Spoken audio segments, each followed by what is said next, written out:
है जिसमें हलचलें हैं और योगिक अभ्यास है, इसमें प्रबलों में हलचलें मतलब टालनी चाहिए। योगिक अभ्यास मतलब शांति पूर्वक मन शांत करके करना चाहिए। योगिक अभ्यास में युक्तियां होती है और योगिक अभ्यास से प्रभाव प्राप्त किए जाते हैं, मतलब कि जैसे हमें दृढ़ता आती है, स्थिरता आती है। और फिर आसन है, फिर आसन की स्थिति है, प्राणायाम है।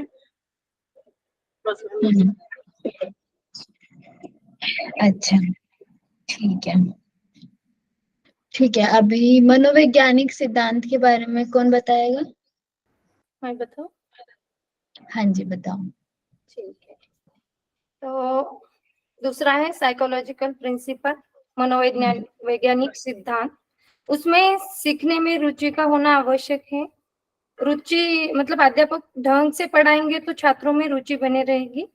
और सीखने के लिए एक्टिविटी भी जरूरी है।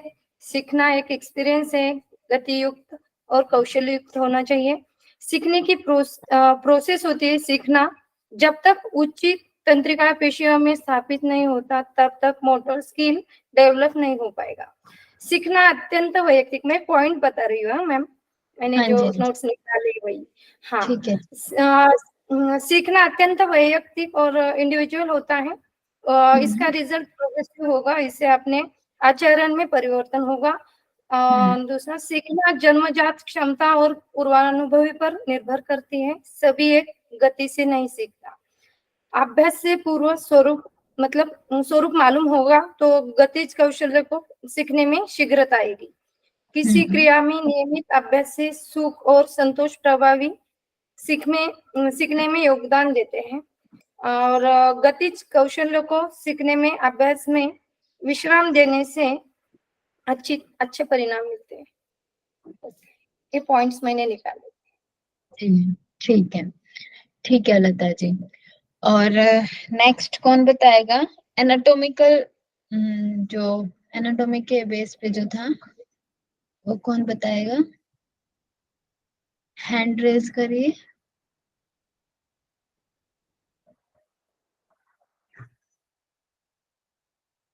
हैंड रेज करिए, एनाटॉमिकल एंड फिजियोलॉजिकल जो बताएंगे। मनीषा जी, संध्या जी। ठीक है, मनीषा जी आप बताइए। मैम एक्चुअली मैंने कल क्लास में लिखा, परसों का ही है ना मैम, ये जो प्रिंसिपल है वही है ना ये? हाँ जी वही है, लेकिन एनाटॉमिकल उस दिन तो कुछ हुए थे। अच्छा, जितने आपने परसों पढ़े थे आप उतना बता दीजिए और आगे संध्या जी बता। टीचर पॉइंट ऑफ व्यू था कि एनाटॉमी और फिजियोलॉजी की उसको प्रॉपर इंफॉर्मेशन होनी चाहिए जब वो एक्सरसाइज करवाए। तो कोई अगर उसके पास थेरेपी के हिसाब से कोई पेशेंट आता है तो किस चीज का कैसे इफेक्ट होगा, ये उसको अगर एनाटॉमी और फिजियोलॉजी पता होगी तो प्रॉपरली वो उसको गाइड कर पाएगा और खुद भी लेते हो कि होगा, उस हिसाब से वो प्रैक्टिस में उसके इंक्लूड कर सकता है। तो उसको प्रॉपर इंफॉर्मेशन चाहिए। ठीक है, और क्या था उसमें? अच्छा ठीक है, संध्या जी आप बताइए अब आगे। उसमें कुछ जो रेशियो दिए हुए थे इतने परसेंट, वो भी बताइएगा। हाँ मैम, जैसे कि जेंडर के अकॉर्डिंग होता है, जैसे मेन और वुमेन इनका बॉडी स्ट्रक्चर अलग अलग है। तो जो मेन होते हैं उनमें जो बोन टिश्यू होते हैं वो थोड़ा स्ट्रांग होते हैं वुमेन से कंपैरेटिव। जैसे कि मेन में होगा उसका मसल का वेट 48.8, तो मसल वेट इन वुमेन होगा 38.8। वैसे ही सेम टिश्यू का है, एडिपोज टिश्यू होगा मैन में होगा 18.2, तो वुमेन में वो ज्यादा होता है, जो फैट टिश्यू वो 28.3। और जैसे कि हाँ, गर्ल और बॉय का बॉडी स्ट्रक्चर भी अलग अलग होता है। तो कुछ आसन गर्ल्स को नहीं करने हैं, ऐसे भी होता है। एग्जाम्पल मयूरासन वगैरह, जो कि हमारे यूट्रस इसके हिसाब से बताया गया होगा। फिर फीमेल्स में रिप्रोडक्शन ऑर्गन के वजह से थोड़े चेंजेस होते हैं बॉडी स्ट्रक्चर में। और लंबर रीजन भी वुमन में थोड़ा छोटा, थोरैसिक रीजन में भी छोटे होते। इसके वजह से बैक पेन या एक प्रॉब्लम बताया था, मैं वो लिख नहीं पाई, जो वुमेन्स में होता है। और यस। हाँ ठीक है, और इससे मुझे वही। ठीक है, तो अभी कुछ बचा है क्या इसमें? प्रीति जी आप बताओगे आगे? किसमें मैम? जो संध्या जी ने अभी बताया उसमें कुछ बचा हुआ है क्या? मैम इसमें मस्कुलर स्ट्रेट है और मैक्स फैट है, जिससे कार्य क्षमता बढ़ जाती है। और फैट, मेरे भी पॉइंट्स छूट रहे थे। और मैम इसमें जो रेशो है मस्कुलर है मेंस के बोन्स के वेट के अकॉर्डिंग 41.8% है। वुमेन्स में है मैम 35.8। और जो एडी बॉक्स टिश्यू होते हैं वुमेन्स में वो 20.8 होते हैं। 28.2। और जो टिश्यू इन मेंस होते हैं वो 18.2 होते हैं मैम। ठीक है प्रीति मैम जी। एक इसमें था कि ग्रेविटेशनल फोर्स के बारे में आपने बताया था, तो इन जी। वुमेन्स तो वो फोर्स नीचे होता है, मतलब नाभि से नीचे कंपेयर टू मेन, ये आपने एक पॉइंट बोला था। हाँ मैं इसको अभी क्लियर करती हूँ। राखी जी आप कुछ बता रहे हो? हाँ, मैम आपने ये भी बताया था शरीर संतुलन बनाए रखने के लिए महत्वपूर्ण पॉइंट्स कुछ है। तो मस्कुलर कोऑर्डिनेशन एक है पहला। और ए किसी से शुरू होता है, तो ईयर में जो सेमी सर्कुलर बोन होता है उससे शुरुआत होती है, वो मेन है। और दूसरा है स्किन रिसेप्टर्स है। स्किन रिसेप्टर्स भी मस्कुलर कोऑर्डिनेशन बनाने में सहायता होती है। और नर्व एंडिंग्स तीसरा है। और फोर्थ है जॉइंट कोइंग, लिगामेंट एंड मसल जॉइंट्स। हाँ ये चारों पॉइंट बहुत इंपॉर्टेंट है, आप सबको ये याद रखने हैं, ठीक है, क्योंकि इनमें से क्वेश्चन बन सकता है। ठीक है, थैंक यू राखी जी। अच्छा मैं अभी आपको ये क्लियर कर देती हूँ, जो था ना ग्रेविटेशनल फोर्स वाला, तो देखिए इसका पूरा मैं एक बार पढ़ के बता देती हूँ, फिर मैं आप लोग को समझा देती हूँ। इसमें क्या है, शरीर का गुरुत्वाकर्षण केंद्र महिलाओं में पुरुषों की अपेक्षा कुछ नीचे रहता है। इस तथ्य का विचार उन अभ्यासों में ध्यान रखना जाए जिनमें स्थिरता और संतुलन रखना होता है। इसमें क्या है, जो फीमेल्स का जो ग्रेविटेशनल फोर्स है वो थोड़ा नीचे होता है। अब इसका हमें क्या कैसे याद रखना है या फिर कैसे समझना है, जैसे मैन की जो बॉडी है वो ऊपर से थोड़ी ब्रॉड होती है, ठीक है, और फीमेल्स की जो बॉडी है वो नीचे से ब्रॉड होती है। तो उसकी वजह से जो ग्रेविटेशनल फोर्स है वो वेरी करता है, हमारा थोड़ा नीचे की तरफ और जो मैन है उनका थोड़ा ऊपर की तरफ। तो उसके अकॉर्डिंग हमें आसन को करना चाहिए। मतलब कोई भी आसन अगर हम करते हैं तो जो फीमेल्स की बॉडी है, हमें फीमेल की बॉडी को अगर कराना है तो हमें उनके जो नीचे वाला पार्ट है उस पे ज्यादा बैलेंसिंग वाले पोज कराने हैं, ठीक है। और मेंस जो है वो कर सकते हैं ऊपर वाले जो उनका ब्रॉड पार्ट है उस पे वो बैलेंस करने वाले आसन ज्यादा अच्छे से कर सकते हैं। तो मतलब ये चीज का ध्यान रखना है हमें कि अभी हम मैन को करा रहे हैं कि फीमेल्स को करा रहे हैं, तो उसके हिसाब से हमें उनके आसन आसन को कराना है। और आसन में क्या लिखा हुआ है कि जो स्थिरता और संतुलन वाले आसन है जिसमें हमें रुकना होता है, और जो बैलेंसिंग वाले जो पोस्चर है तो उनको हमें उसके अकॉर्डिंग कराना है, ग्रेविटेशनल फोर्स के अकॉर्डिंग। फीमेल्स का जो नीचे वाला पार्ट है उस पे ज्यादा बैलेंस बनेगा, और मेल्स का जो ऊपर वाला पार्ट है उस पे ज्यादा बैलेंस बनेगा। ठीक है, क्लियर हुआ आप लोग को ये?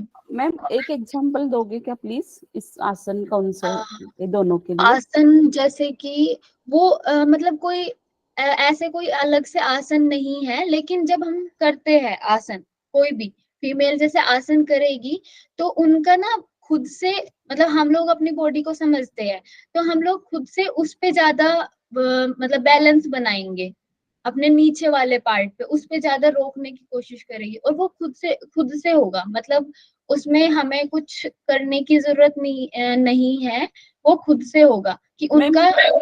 फॉर एग्जांपल विपरीत करनी एग्जांपल दे सकते हैं फीमेल्स के लिए, क्योंकि नीचे वाले हाँ। पार्ट्स में ज्यादा ज्यादा प्रेशर मतलब बैलेंस करते हैं वो लोग, हाँ दे सकते हैं। मतलब इसमें बस आप लोग को ये समझना है कि वो लोग ना अपना, जब बैलेंस वाली बात आएगी तो वो अपना खुद से उनकी बॉडी प्रिपेयर कर देगी उनको कि आप लोग को नीचे से अपने आप को बैलेंस में रखना है, नीचे से बैलेंस देना है। और जो मेल्स है वो अपने आप को यहाँ से जो उनका ब्रोडर पार्ट है उससे वो अपने आप को संभाल लेंगे, उससे वो बैलेंस बना लेंगे। ठीक है, बस इसमें इतना सा है। ठीक है, तो उसके बाद मुझे कौन बताएगा शैक्षणिक सिद्धांत, जो एजुकेशनल जो हमने पढ़ा था। हाँ जी मनीषा जी बताइए। जी मैम, जो शैक्षणिक सिद्धांत है उनको योगा के पढ़ाई में इंक्लूड किया गया है। जो 4-5 सिद्धांत है, फ्रॉम इजी टू हार्ड में, इजी से हम जब चीज को ले जाते हैं वो सब कॉन्क्रीट से एब्स्ट्रैक्ट, और छोटी चीज से हम बड़ी चीज बताते हैं। ऐसे जो 5-6 प्रिंसिपल है, जब हम कोई भी चीज डायरेक्टली नहीं सिखाते तो उसका एक पिक्चर उनके एक दिमाग में क्रिएट करते हैं और ये सिद्धांत अप्लाई करते हैं। ठीक है, और आगे इसमें पॉइंट्स। मैं बताऊं? अच्छा हाँ जी हम बताइए। हाँ, तो इसमें कुछ निर्देशन को 3 हिस्सों में भी बांटा है, आपने बताया था कि कार्य करने के निर्देश क्या किए जाए और क्या नहीं किया जाए। और कार्य करते समय दिए मतलब आपको निर्देशन भी देना चाहिए। ओके, पहले से ही बता देना चाहिए कि आपको क्या करना है और क्या नहीं करना चाहिए। और करते समय भी निर्देशन करना है और उसके अंत में भी आपको उसके सुधार के रूप में निर्देशन करना है। ये वाले पॉइंट्स भी आपने बताए। ठीक है। अच्छा प्रीति जी आप कुछ बताना चाह रहे हो, बताओ। मैम इसमें और भी है, जैसे आपने बताया था इसमें सिखाने के पूर्व जो प्रभावी होते हैं, जिसमें अंश विधि है, सकल विधि है, अंश विधि है और प्रगामी विधि है। मैम हाँ जी बताइए। सकल विधि में मैम पूरा प्रस्तुत किया जाता है, मतलब उसको पूरा करके दिखाया जाता है। और अंश विधि में मैम सरल से जटिल की ओर जाते हैं, मतलब इजी टू हार्ड। और प्रगामी में है अंश को पढ़ाकर फिर सबको जोड़ते हुए मतलब उसको समझाते हैं, पहले पढ़ाते हैं फिर उसको सीक्वेंस वाइज जोड़ के उसे समझाते हैं मैम। जी ठीक है, ठीक है। आप सब लोग को क्लियर है ना ये सारे points? Yes ma'am. Yes ma'am. ठीक है, अभी उसके बाद हमने एक और पढ़ा था समाज वैज्ञानिक सिद्धांत, साइंटिफिक जो सोशल साइंटिफिक प्रिंसिपल था। कोई और बताएंगे? आप लोग ने जिसने बता दिया उसके बाद और जो बच्चे हैं उनमें से कोई बताएगा? हैंड रेज करिए।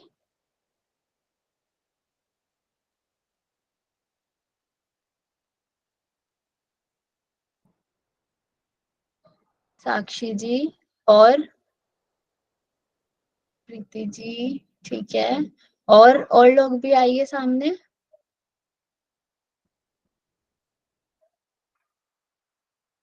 और लोग नहीं है क्या क्लास में?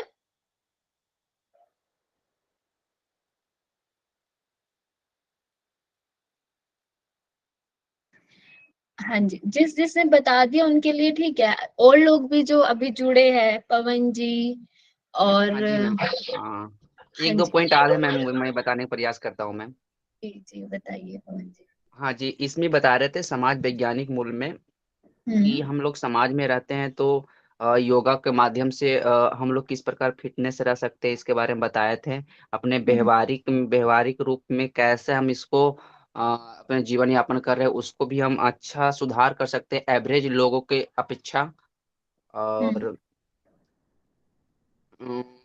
इतने पॉइंट आधे से ज्यादा नहीं आते मैम।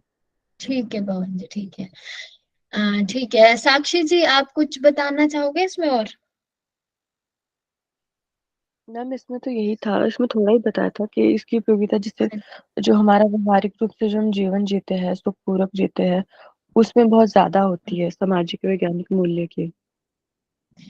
ठीक है, ठीक है जी, ठीक है। अभी हम आगे शुरू करते हैं, बहुत टाइम हो गया। ठीक है, अभी आगे करते हैं हम। मैं स्क्रीन शेयर करती हूँ।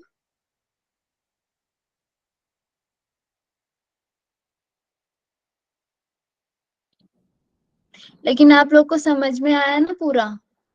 तो ठीक है, फिर चलेगा। हाँ जी।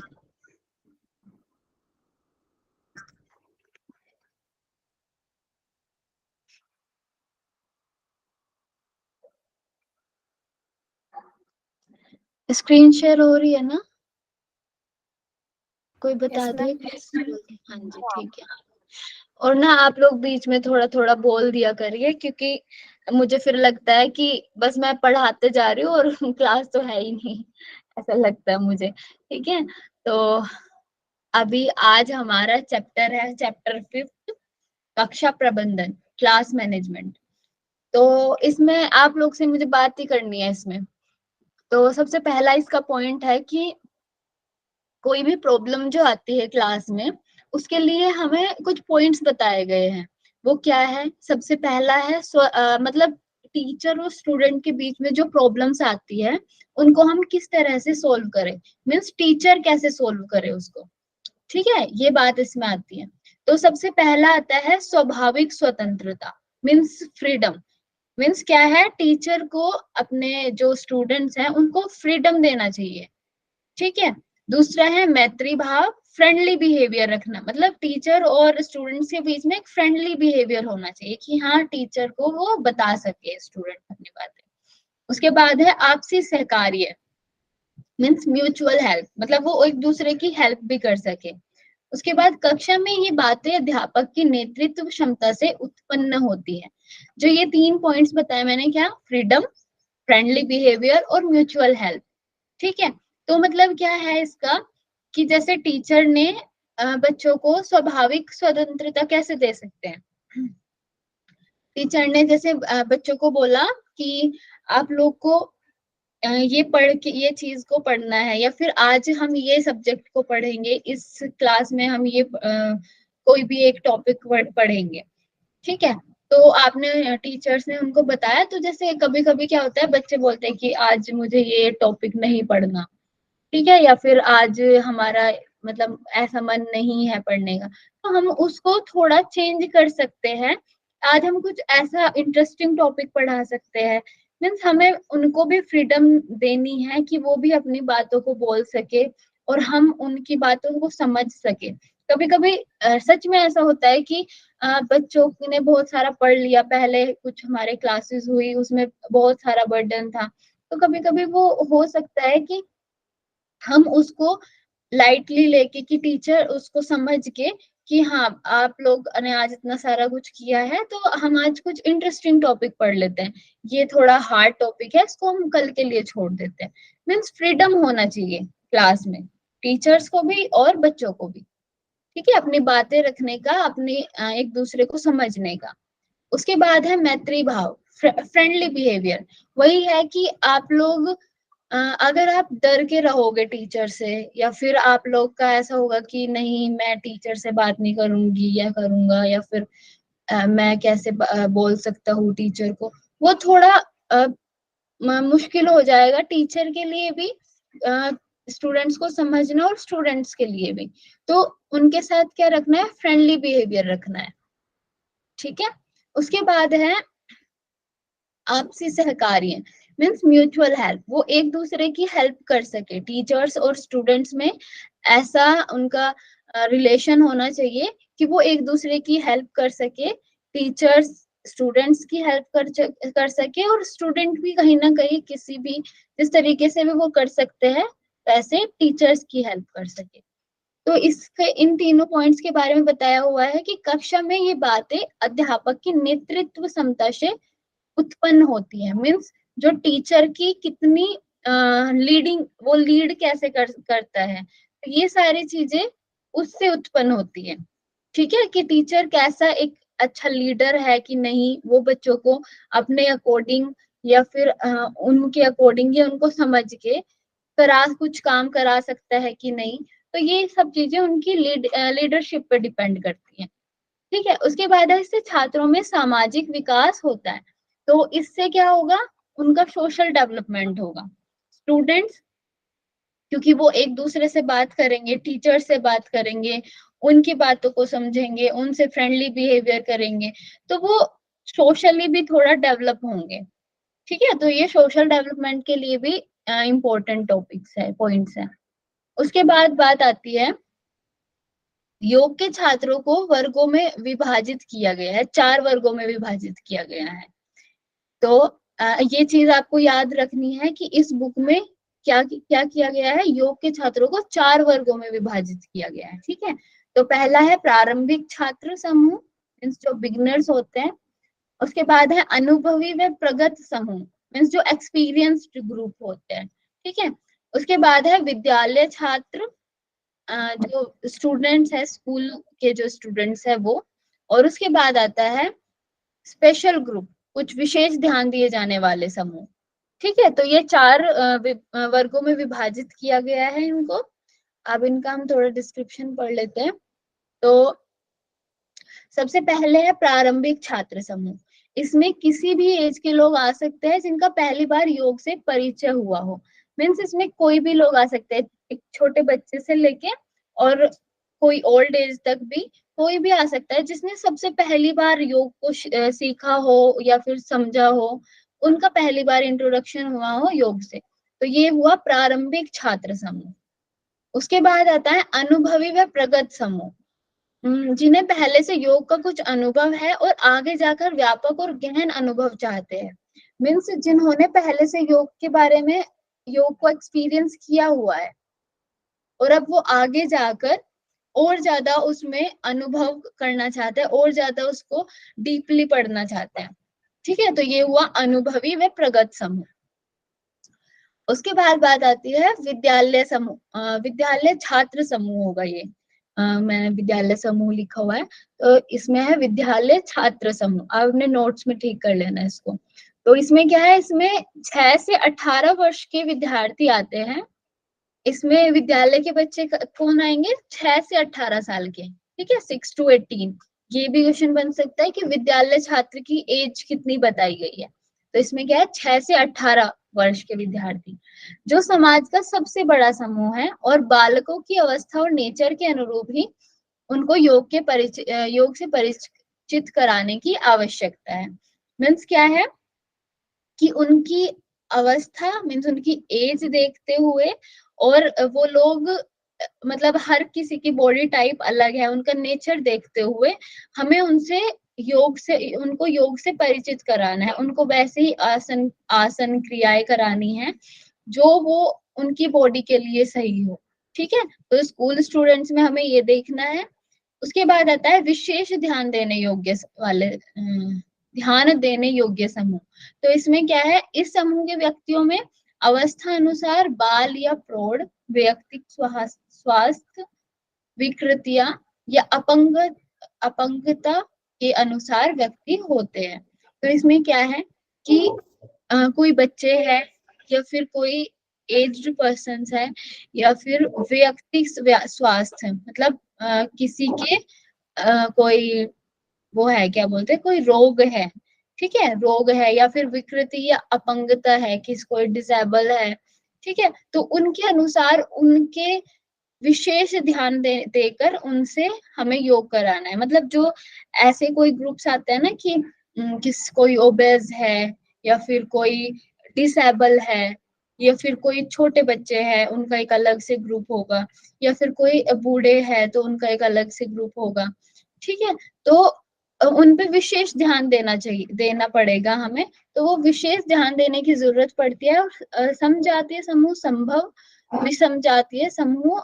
अच्छा, तो इसका मतलब क्या है, जैसे कोई ओबेज लोग आए, आपके पास 10 लोग आए ओबेज, ठीक है, तो वो है समजातीय समूह, मतलब सेम प्रॉब्लम है उन सब की, तो हम उनको एक साथ योगा करा सकते हैं।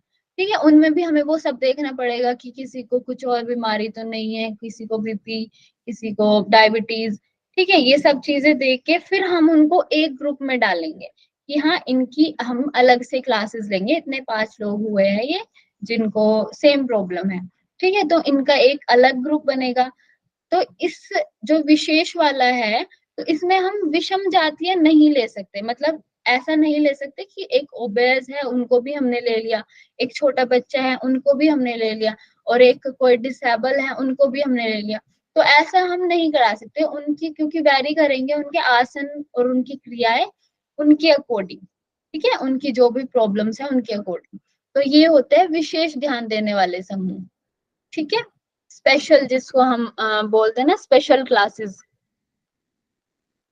ठीक है, स्पेशल ग्रुप्स या स्पेशल क्लासेस जिसमें हम देते हैं। यहाँ तक क्लियर है आप सबको ये चारों points? Yes ma'am, I clear. उसके बाद है समस्यात्मक छात्रों की व्यवस्था। अच्छा, तो ये आप लोग मुझे बताइए, अगर आप लोग टीचर है, ठीक है, तो आप किस तरह से, कोई बच्चा बार बार बात कर रहा है या परेशान कर रहा है क्लास में, तो आप उसको कैसे ठीक करोगे, मतलब आप उसको कैसे रोकोगे वो सब करने से, कोई बताओगे आप मुझे? हम इग्नोर करेंगे उसको। अच्छा, और कोई? मैम एक बार वार्निंग देंगे कि उसके वजह से क्लास डिस्टर्ब हो रहा है।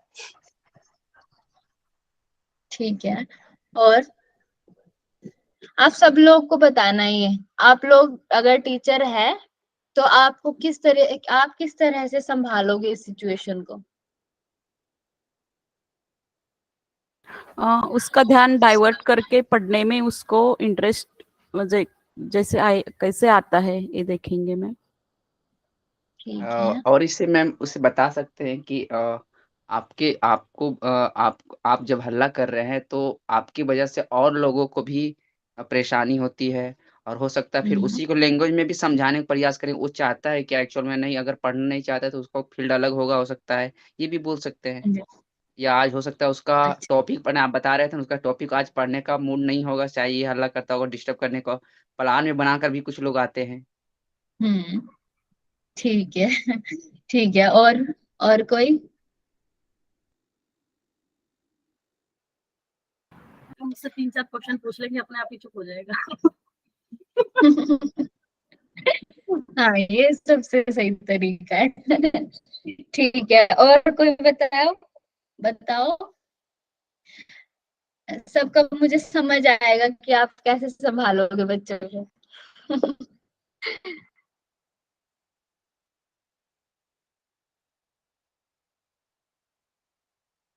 और किसी को नहीं बताना है? हेलो,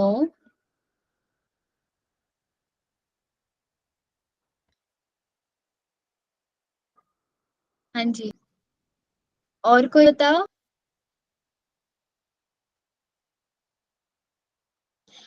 आवाज नहीं आ रही है आ क्या आप रही लोगों को मैम, आ मेरी? रही आ रही मैम। आ रही है। हाँ जी, तो बताइए राशि जी, मैम आपने बताया? अभी तो टीचर यस को मैम, बहुत कुछ बताया लगता है, लेकिन इतने रूल्स और रेगुलेशंस है कि टीचर अपने बताया मन का मैम, कुछ नहीं बताया। कर सकता। और हाँ जी, मैम अगर लेकिन फिर भी अगर आप वैध पर ये सब समझना जरूरी है मैम, क्योंकि क्लास जब लेते हैं ना हम लोग उस टाइम कंफ्यूज हो जाते हैं, लेकिन ये सब सीखना जरूरी है। हाँ बिल्कुल, क्योंकि अभी हम वो भी नहीं कर सकते कि बच्चों को मार सकते हैं, और मारने से बच्चे सीखते भी नहीं है कभी, ठीक है। तो हमें कुछ ऐसे चीजों को अपनाना पड़ेगा जो जो इसमें बताया गया है, मैं आप लोग को बता देती हूँ अभी, तो जिससे वो बच्चे मान भी जाए और हम उनको प्यार से भी समझा दे, हमें मारना या डांटना ना पड़े, ठीक है। तो अभी हम बताते हैं इसको।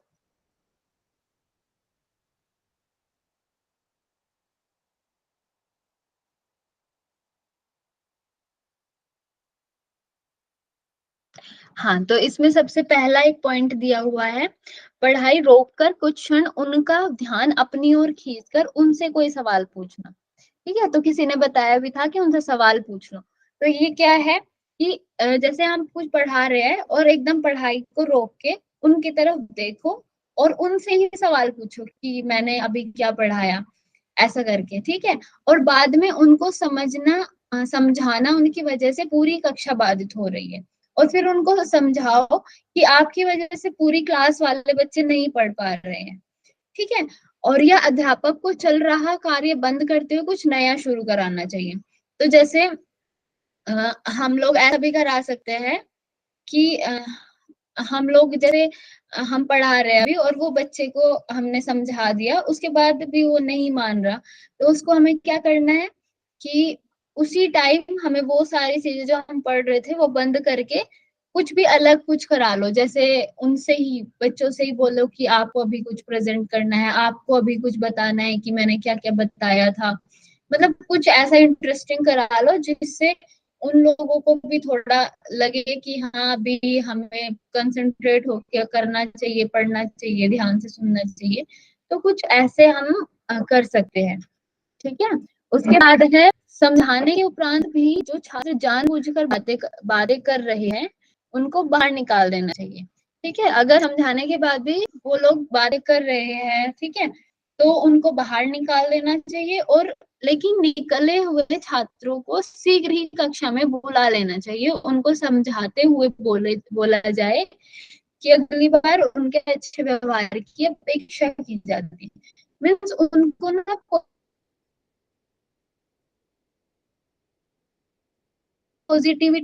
पॉजिटिवली हमें समझाना है कि ऐसा नहीं कि हमने उनको निकाल दिया और फिर पूरा टाइम उनको क्लास के बाहर ही रहना है, तो उनके अंदर फिर एक नेगेटिविटी आ जाएगी। टीचर आदि पहले बाहर भेजना है, फिर अंदर बुला के उनको समझाना है। समझाना भी इस तरीके से है कि मैं आपसे अच्छे व्यवहार की अपेक्षा करता हूँ, नेक्स्ट टाइम आप अच्छा करोगे, मुझे पता है। ऐसा करके अगर आप उनको समझाओगे तो उनको भी समझ आएगा कि हाँ ये टीचर तो इतने हमें पॉजिटिवली समझा रहे हैं, मैं उनको इतना परेशान कर रहा था, तो उनको समझ में आएगा इस चीज से, ठीक है। तो हमें ये चीज को अपनाना चाहिए। और उसके बाद है साथ ही अध्यापक को छात्रों से फ्रेंडली तो रहना है। अच्छा, ये एक अलग से पॉइंट बताया इन्होंने कि जो छात्र और अध्यापक का जो रिलेशन है उसमें उनको फ्रेंडली तो रहना है, लेकिन उनको ध्यान रखना चाहिए, अपना सम्मान, अपनी रिस्पेक्ट का भी ध्यान रखना चाहिए कि आप एक टीचर हो और वो स्टूडेंट्स हैं। मतलब फ्रेंडली होना चाहिए, लेकिन उतना भी ज्यादा फ्रेंडली नहीं होना चाहिए कि हम भूल जाए कि ये स्टूडेंट है और मैं टीचर हूँ, ठीक है। तो वो एक मेंटेन करके रखना है अपनी रिस्पेक्ट को। तो वो भी एक मतलब टीचर का एक खूबी हो सकती है ये, ठीक है। उसके बाद है ध्यान रखते हुए कि आप छात्रों के अध्यापक हैं। हाँ, ये हो गया पॉइंट। उसके बाद है छात्रों में मनमुटाव करने से बचे।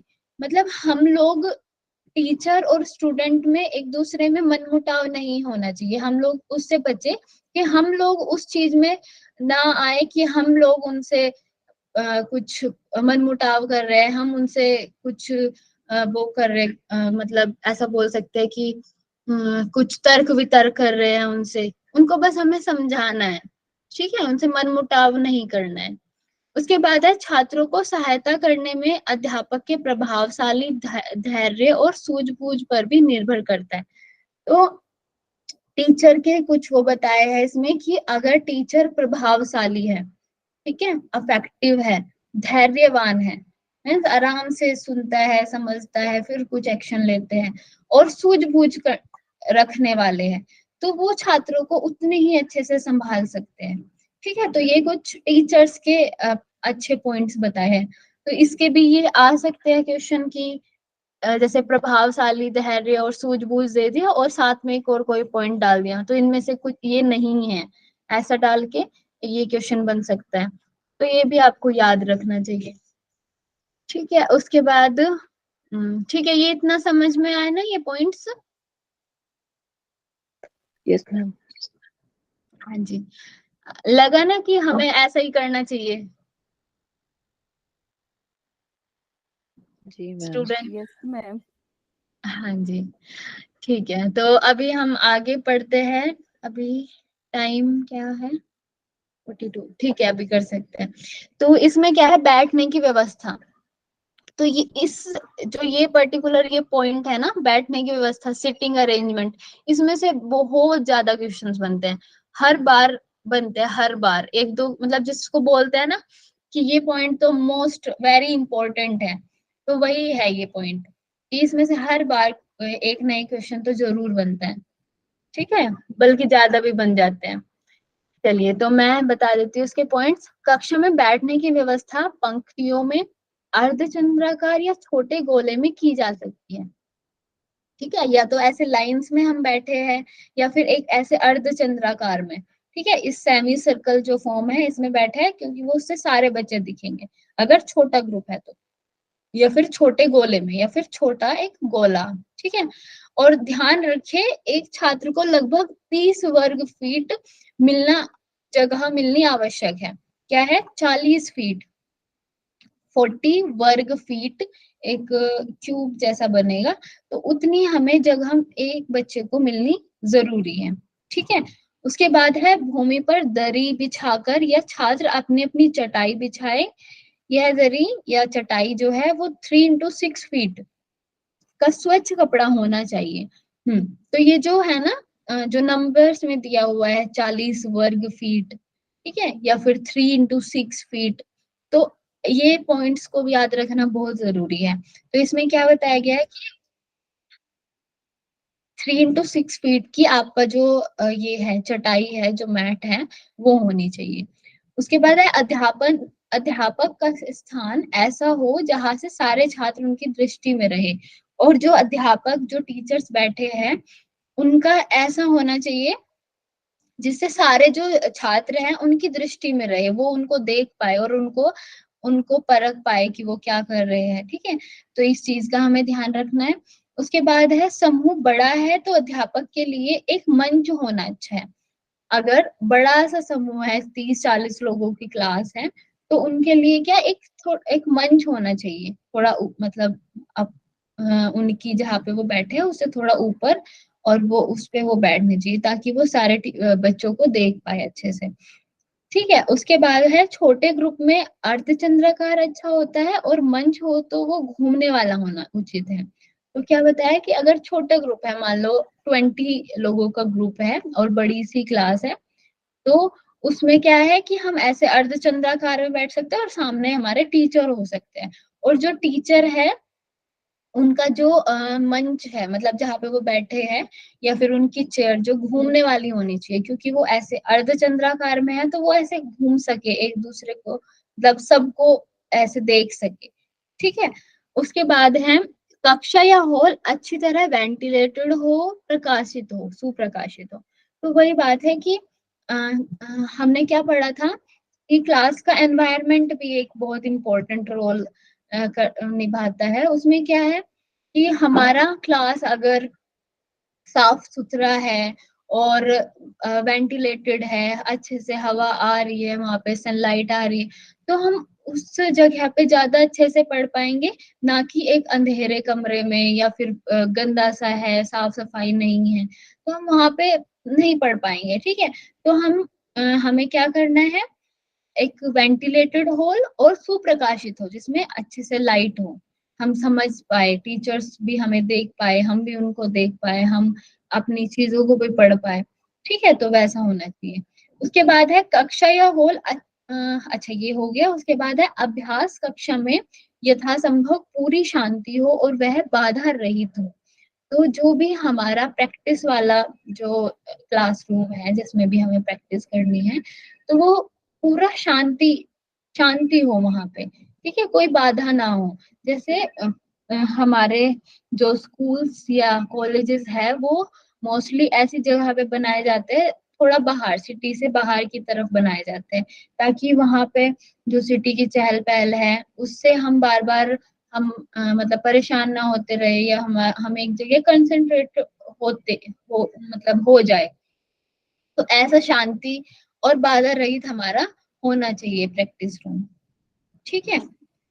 तो और हाँ, इस चीज में एक और चीज याद रखनी है, जैसे इसमें लिखा हुआ है 40 वर्ग फीट, ठीक है, तो यही बिल्कुल आपको याद होना चाहिए। वहां पे बहुत सारे 40 आएंगे, लेकिन किसी में स्क्वायर फीट दे, मतलब स्क्वायर फीट दे देंगे, या किसी में सेंटीमीटर दे देंगे, या किसी में ऐसे कुछ चेंजेस करके ऐसा दे देंगे। तो आप लोग को ये याद रखना है 40 वर्ग फीट, ठीक है। और इसमें है 3 इंटू 6 फीट। इसको भी उल्टा कर सकते हैं कि 6 इंटू 3 दे दिया तो आप लोग कंफ्यूज हो जाओगे, तो 3 इंटू 6 है। ठीक है, ये छोटी छोटी चीजें जो आपको याद रखनी है। और तो इसमें ऐसे पॉइंट्स है कि आप खुद से भी इमेजिन कर सकते हो, एक बार पढ़ के आप खुद से इमेजिन कर सकते हैं, लेकिन ऐसे जो पॉइंट्स हैं उनको हमें थोड़ा याद रखना चाहिए। अच्छा, ये मैं आपको इसलिए भी बता रही हूँ क्योंकि क्या हुआ था, मेरा जब जिस बार नेट हुआ था जुलाई में, तो उस टाइम ये वाला शायद क्वेश्चन बना था 41 फीट वाला, नहीं वो वाला बना था जो मैंने अभी आपको पढ़ाया था ना, कि उनको कितना जगह मिलनी चाहिए, हाँ यही था शायद।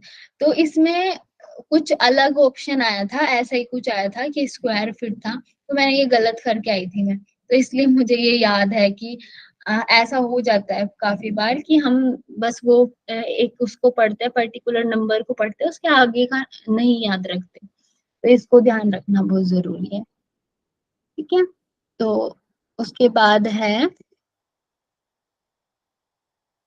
हाँ जी, तो उसके बाद है कुछ निर्देशन। इसमें कुछ निर्देशन दिए हुए हैं कि योग के किसी विशिष्ट अभ्यास को सीखना अध्यापक द्वारा स्पष्ट निर्देशन पर निर्भर होता है। ठीक है, तो इसमें वही वाली बातें आ जाएगी जो मैंने कल आपको निर्देशन में पढ़ाया था, इसमें फिर से वही बात है कि हमें कुछ जो निर्देशन है, जो इंस्ट्रक्शंस दिए जाते हैं, वो भी बहुत इम्पोर्टेंट रोल है उनका हमारे कुछ सीखने में। तो अभ्यास जैसे इसमें दिया गया है, औपचारिक निर्देश प्रारंभिक अवस्था में दिया जाना श्रेष्ठकर होता है, जो पहले दिया जाता है। और निर्देशन कार्य को इस प्रकार बांटा जा सकता है, तो कैसे कैसे बांटा है उन्होंने, अध्यापक प्रारंभ करने के पूर्व मौखिक रूप में उनको बोल दे, ठीक है, कुछ ओरली कुछ इंस्ट्रक्शंस दे दे। उसके बाद है व्यक्ति या समूह द्वारा प्रत्यक्ष अभ्यास करते समय, और मतलब कोई जो पर्सनल या फिर कोई ग्रुप में जो क्लास कर रहा है, उसको प्रत्यक्ष अभ्यास करते समय भी उनको कुछ ना कुछ इंस्ट्रक्शंस देते रहे, जो वही कि हम बीच में मैं भी कर रही हूँ और आप लोग भी कर रहे हो, और मैं बीच बीच में इंस्ट्रक्शंस भी दे रही हूँ। ठीक है, वो बात है ये। उसके बाद है अभ्यास की समाप्ति पर सूचना या दोष निवारण के रूप में प्रारंभिक निर्देश छात्रों को अशुद्धियां ना होने में या उन्हें रोकने में सहायता देते हैं। तो लास्ट में हमें कैसे, लास्ट में जो जो हमने किया या फिर हमने जो कुछ अशुद्धियां करी या फिर कुछ गलत जो हमने किया, उसमें क्या करना है कि आपको उसको रोकने के लिए लास्ट में कुछ समाप्त करते समय कुछ इंस्ट्रक्शंस देने हैं कि आपने आज ये चीज को गलत किया, कल से हम इसको सुधारेंगे। ठीक है, तो लास्ट में एक स्टार्टिंग में हमें इंस्ट्रक्शन देने हैं, उसके बाद बीच में हमें देते रहने हैं, और लास्ट में हमें इंस्ट्रक्शन देने हैं कि आगे के लिए आप सही करो उसको। ठीक है, उन्हें ताकि बाद में उन्हें दूर करने की नौबत ना आए, क्योंकि हमें क्या हो जाता है कि अगर हमने एक चीज को किसी तरीके से याद कर लिया और बाद में हम उसको ठीक करेंगे, क्योंकि अगर वो गलत भी है, अगर हम उसको बाद में ठीक करेंगे तो वो थोड़ा मुश्किल होगा। तो अगर हमें एक चीज को हमने अभी गलत किया और हम उसको तभी के तभी सुधार लें, तो हम आगे उसको गलत नहीं करेंगे। तो इसमें यही बात है कि बाद में नौबत ना आए कि हमें ये ठीक करना पड़े। उसके बाद है व्यवहारिक निर्देश छात्रों को शुद्ध और प्रभावी कार्य संपन्न करने में सहायक होते हैं।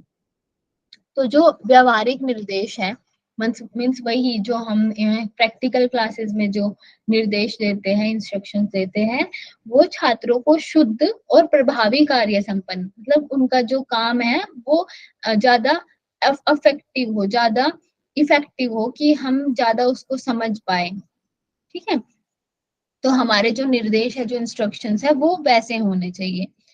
उसके बाद आता है निम्नलिखित बिंदु अध्यापक को अपने निर्देश छात्रों तक पहुंचाने में सहायक होंगे। तो कुछ इंपॉर्टेंट पॉइंट्स दिए हैं कि हमें इंस्ट्रक्शंस कैसे देने हैं, एक अध्यापक को इंस्ट्रक्शंस कैसे देने हैं, उसके कुछ पॉइंट्स हैं। तो इसमें क्या है, इस बात से आश्वस्त हो कि कक्षा के सभी छात्रों का ध्यान आपके निर्देश देने के पूर्व आप पर है। मतलब पहले टीचर को क्या देखना है, जो इंस्ट्रक्शंस देने जा रहे हैं, पहले टीचर को देखना है कि जो सारे स्टूडेंट्स हैं वो सब मेरी तरफ देख रहे हैं या मेरी तरफ मेरे को समझेंगे या मुझ पे ध्यान दे रहे हैं कि नहीं। तो पहले हमें उनका ध्यान को अपनी तरफ लेके आना है, ठीक है। उसके बाद है जब कभी कोई लंबा स्पष्टीकरण देना आवश्यक हो तो छात्रों को बैठाकर उसे दे और छात्र अध्यापक के निकट ही हो। तो क्या है, जब किसी हमें कोई लंबा डिस्कशन करना है तो हमें क्या करना है, या कुछ लंबा चीज को कुछ बताना है कि हमें ये चीज को अपना ठीक करना है, अगर हमें ऐसा बताना है टीचर्स को, तो वो कैसे देना चाहिए कि सारे छात्र बैठे हो, मतलब वो एक सुख से स्थिर होके बैठे हो। ऐसा नहीं कि वो कोई इधर है कोई उधर है, तो आप उनको नहीं समझा पाओगे चीजों को अपनी। तो उनको बैठाना है और अपने पास रखना है, मतलब अध्यापक उनके पास हो, बहुत निकट हो उनके, ताकि वो उस चीज को समझने की कोशिश करे, ठीक है। उसके बाद है आपके निर्देश संक्षिप्त, स्पष्ट और मंद गति से दिए गए हो। आपके जो इंस्ट्रक्शंस है वो शॉर्ट हो, मतलब छोटे, संक्षिप्त हो, लेकिन स्पष्ट हो, ठीक है। एक चीज क्या है, जैसे हम एक बहुत लंबा चौड़ा कुछ बोल रहे हैं लेकिन वो स्पष्ट नहीं हो पा रहा है, बस वो हो जा रहा है, ठीक है। ऐसा नहीं होना चाहिए, हमें क्या करना है, शॉर्ट में लेकिन क्लियर चीज को देना है और मंद गति में धीरे धीरे समझाना है, ठीक है। छोटी चीज को क्लियर और धीरे धीरे स्लोली हमें उसको समझाना है, ठीक है। एक समय में केवल एक ही बात के निर्देश हो और एक समय में सिर्फ एक ही बात को क्लियर करके चले, ठीक है। मतलब ऐसे नहीं कि हमें बहुत सारे निर्देश देने हैं और उसमें सारे मिक्सअप कर दी, ऐसा नहीं करना है। हमें क्या करना है, एक चीज को बताना है लेकिन उसको स्लोली क्लियर बताना है, ठीक है। उसके बाद है छात्रों का ध्यान आकर्षित बनाए रखने के लिए भिन्न भिन्न शब्द प्रयोगों को अपनाएं। उदाहरणार्थ, यदि छात्र कोई बात पहली बार नहीं समझ पाए तो पुनः से उसे परिवर्तित शब्दों में समझाएं। तो तो इसका मतलब क्या है कि अगर छात्र जैसे हम कुछ उनको समझा रहे हैं लेकिन क्या है कि वो उनके समझ में नहीं आ रहा है, तो हमें क्या करना है, एक मिनट।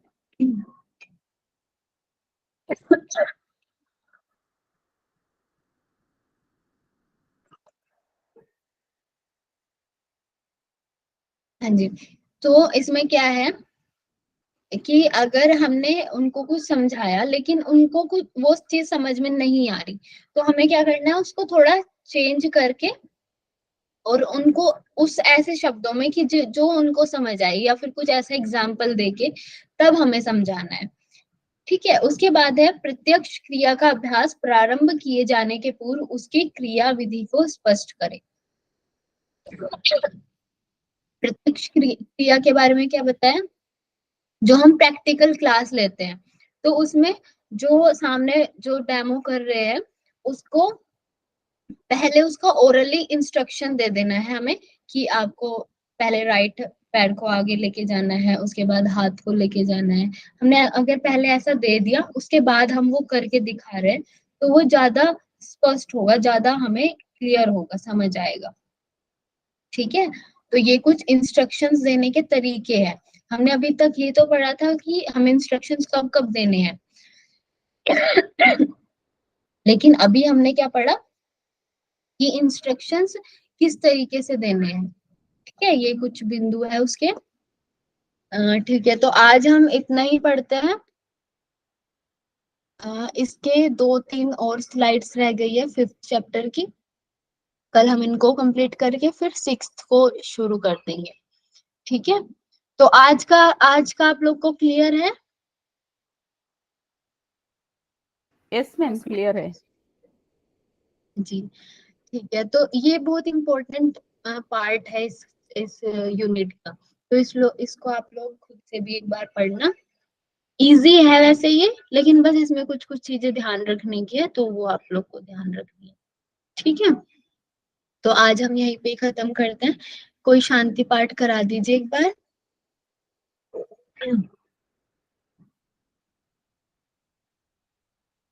मैं करवाती हूँ। जी। सभी लोग कमर गर्दन सीधी रखेंगे। आंखें कोमलता से बंद, दोनों हाथ की ज्ञान या ध्यान मुद्रा, एक लंबी गहरी श्वास और प्रश्वास के साथ ओम का उच्चारण और शांति पाठ।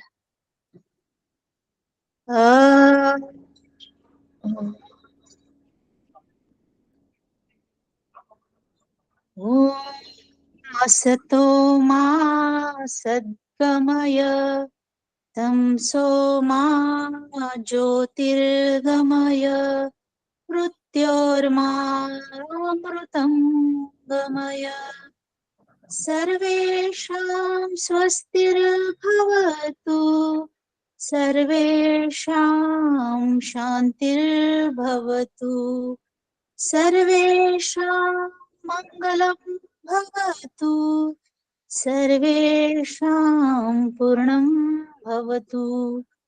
लोकाः समस्ताः सुखिनो भवन्तु, लोकाः समस्ताः सुखिनो भवन्तु। ओम शांति शांति शांति। दोनों हथेलियों के बीच में आंखों को धीरे से खोलेंगे। हरिओम। हरिओम सभी को। हरिओम मैम, ठीक है। Thank you. जी प्रणाम। Thank you to you too. Okay ji.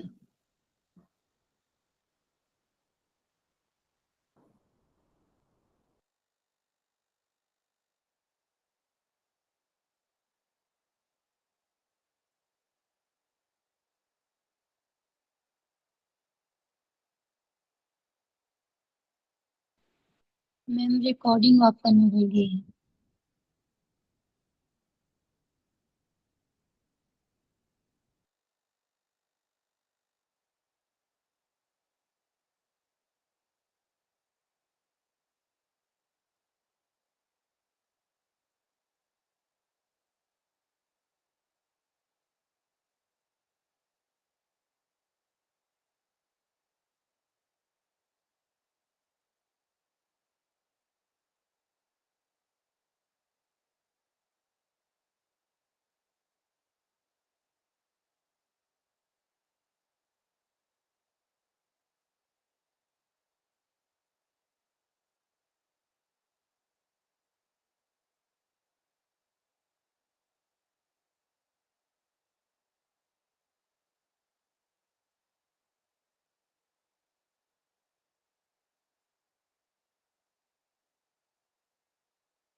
Hello, recording of नहीं हुई है क्या इसके पहले?